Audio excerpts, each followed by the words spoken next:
this Saturday. I'm Whit Johnson. We begin tonight with breaking news. Several wildfires raging across New York's Long Island. Gusty winds fueling the flames. Just moments ago, the governor declaring a state of emergency. At least one firefighter injured, and at least two commercial structures have been damaged. Multiple roads and the main highway in the Hamptons closed due to the flames. Let's get right to ABC's Phil Lipoff. And Phil, what's the latest on where these fires are spreading? Well, Whit, as you point out, just moments ago, New York Governor Kathy Hochul issuing that state of emergency because multiple wildfires are burning now along the Sunrise Highway, which is in Suffolk County on Long Island, as you pointed out. The highway is now closed in both directions. Two structures so far, commercial structures, have been damaged. At least one firefighter injured, we're told, suffering burns to their face. Residents in towns now on alert, smoke filling the air over highways. The New York National Guard already on alert and assisting by helicopter. All of this coming after the National Weather Service put out an alert for elevated risk of fire spread across the region. Powerful gusts up to 35 miles an hour and low humidity across Long Island, the Mid-Atlantic, and Northeast coast today. The town of Southampton is actually asking residents to refrain from any outdoor recreational fires over the next 24 hours. So again, that state of emergency here in New York, wildfires burning out on Long Island. Whit? Yeah, those winds having a big impact. Phil Lipoff for us. Thank you. We turn now to the looming tariffs rattling the economy and consumers as President Trump threatens Canada with steep reciprocal tariffs on lumber and dairy products up to 250%, which could come as soon as next week.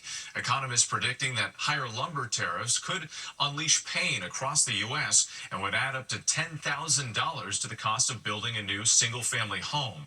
And the threat of tariffs on goods from Mexico and Canada have consumers worried about yet another spike in food inflation when they're already shelling out more for groceries. And Wall Street responding too with one of its worst weeks in 6 months. Here's ABC's senior White House correspondent Selena Wang in Washington. Tonight, American business is bracing for President Trump's latest tariff threat. Trump vowing new tariffs on Canadian lumber and dairy products in response to the up to 250% tax Canada puts on American dairy and lumber to protect its own industries. They make it impossible for us to sell lumber or dairy products into Canada. Economists and builders warn higher tariffs on lumber could cause pain here in the U.S. Dennis owns this lumber yard in Maryland. Tariffs on Canadian lumber, would that harm your business? It's going to hurt my sales in the long run. The National Association of Home Builders says even a 25% tariff on Canadian lumber would increase the cost of building a new single-family home by up to $10,000. President Trump says that foreign countries pay the price of tariffs. My customers are going to pay for it. So it's going to be passed on. The new warnings from Trump cap off a head-spinning week in Washington. On Tuesday, Trump imposed 25% tariffs on Mexican and Canadian imports. On Wednesday, a 1-month exemption for American car makers. Then one day later, another 1-month delay for tariffs on most goods from Mexico and Canada.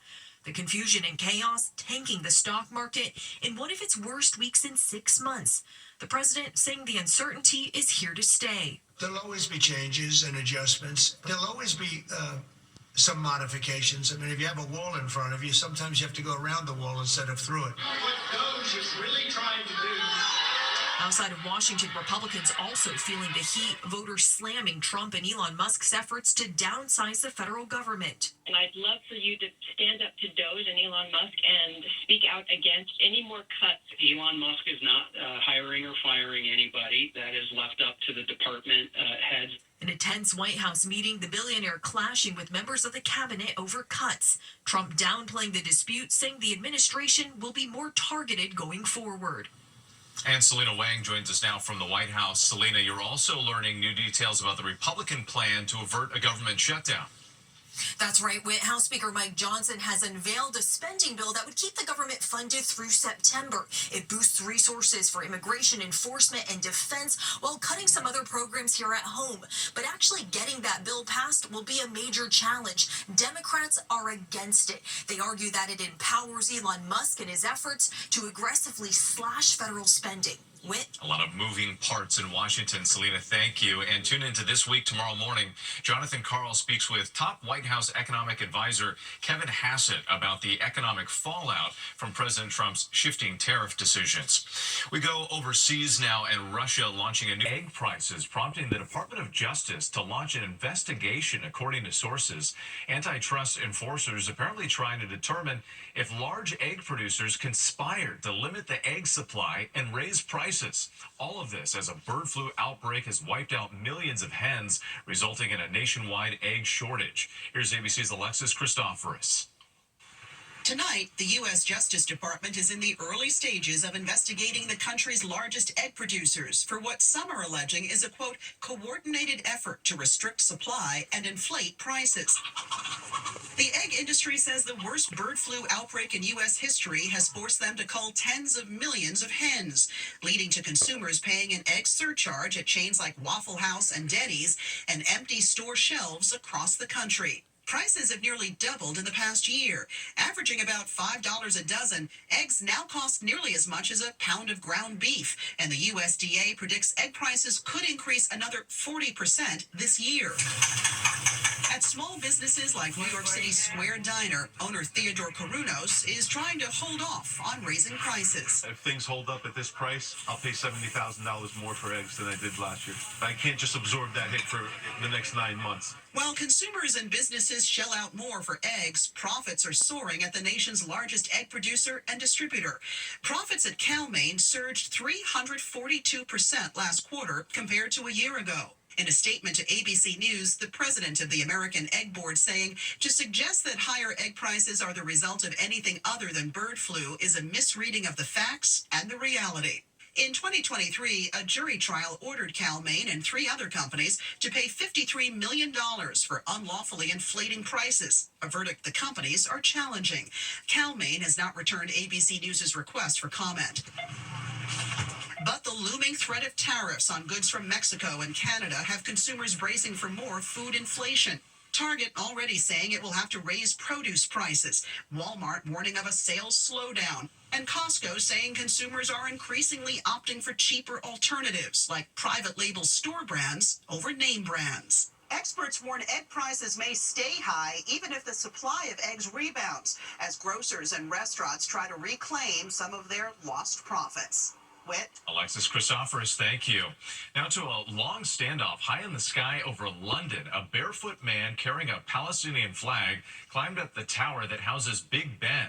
He stopped on a ledge and remained there for hours with police surrounding the building. Roads and tourist attractions in the area are closed.